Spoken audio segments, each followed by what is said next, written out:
wax ka baro taariikhda Nabi Ismaaciil calayhi salaam qaybtii koowaad. Inta aanan gudagelin taariikhda Nabi Ismaaciil calayhi salaam waa inaan dib ugu laabanno taariikhdii Nabi Ibraahim calayhi salaam. Nabi Ibraahim calayhi salaam markii uu ka hijrooday Ciraaq ayaa waxa uu aaday Falastiin ayuu muddo ku nagaaday, kadibna isaga iyo xaaskiisa Saara way ka guureen Falastiin oo waxay aadeen Masar markii Fircoonkii xukumi jiray oo ahaa isaguna boqor gaal ah ayaa waxa uu samayn jiray dadka musaafiriinta ah oo soo gala Masar haddii qof dumar ah oo qurux badan ay la socoto oo ma ay ku jirto isaga ayaa kala bixi jiray, kadibna wuxuu ku dirsan jiray jaariyadihiisa iyo adoomadiisa qasrigiisa u jooga. Nabi Ibraahim calayhi salaam xaaskiisa Saara waxay ka mid ahayd dumarka xilligaa joogay ugu quruxda badnaa. Markii ay soo galeen Masar ayaa waxaa arkay sirdoonkii boqorka. Markay arkeen ayay intay qabteen iyada iyo Nabi Ibraahim calayhi salaam ayay isla markiiba say u sii wadeen waxay u geeyeen boqorkii. Nabi Ibraahim calayhi salaam sheekada boqorkaas horay ayuu u hayay. Saara ayuu la hadlay, wuxuu ku yiri haddii lagu weydiiyo maxaad isku tihiin waxaad tiraahdaa waa walaalkay, anna waxaan oranayaa waa walaashay.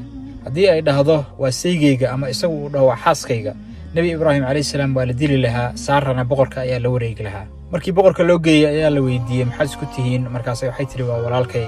waa la kaxeeyey Nabi Ibraahim calayhi salaam meel gaar ah la geeyey, iyadana qol gaar ah ayaa waxaa loo geeyey boqorka si uu xumaan ugu sameeyo.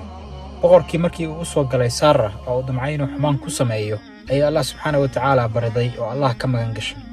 saa uu gacanta ugu soo taagayba Ilaahay subxaanahu wa tacaala wuxuu ku soo rogay shalal ama paralysis. gacantiisii oo dhan ayaa qalashay, xarakadii oo dhan ayuu iska waayay. waxaa la yidhahdaa carabkiisa keliya baa u soo haray meel dhaqdhaqaaqda. markaasuu intuu la hadlaybu wuxuu ku yidhi ilaahaaga ii bari, waxba kugu samayn maayo, waa ku sii daynayaa. markaasay tiri Allah subxaanahu wa tacaala u bariday oo tiri Ilaahay subxaanahu wa tacaala ka dulqaad waxaanaad saartay. markaasuu haddana mar labaad wuxuu damcay inuu dhinaceeda u soo dhaqaaqo oo xumaan uu ku sameeyo. markaasay haddana Allah subxaanahu wa tacaala ka bariday oo tiri ilaahay oo adaan kaa magan galay shartiisa. markaasaa haddana Allah subxaanahu wa tacaala sidii oo kale mar labaad uu u qalajiyey. markaasuu intuu la hadlay wuxuu ku yidhi waxba kugu samayn maayo ee isii daa.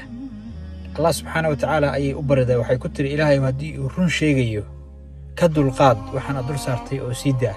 markiiba Allah subxaanahu wa tacaala xarakadiisii u soo ceshay. markaasuu intuu u yeeray shaqaalihiisiibu wuxuu ku yidhi iga kaxeeya, qof bini aadana iimaydan keenin, shaydaan baad ii keenteen. wuxuuna siiyey oo hadiid ahaan u siiyey addoon uu lahaa oo isaga u joogtay oo magaceeda la oran jiray Haajar. Saara waxay u hibaysay oo u hadiyeysay Haajar jaariyaddii iyada la soo siiyey Nabi Ibraahim calayhi salaam. Haajar Nabi Ibraahim calayhi salaam markii uu guursaday kadib waxay u dhashay Nabi Ismaaciil calayhi salaam, wuxuuna ku dhashay Nabi Ismaaciil Falastiin.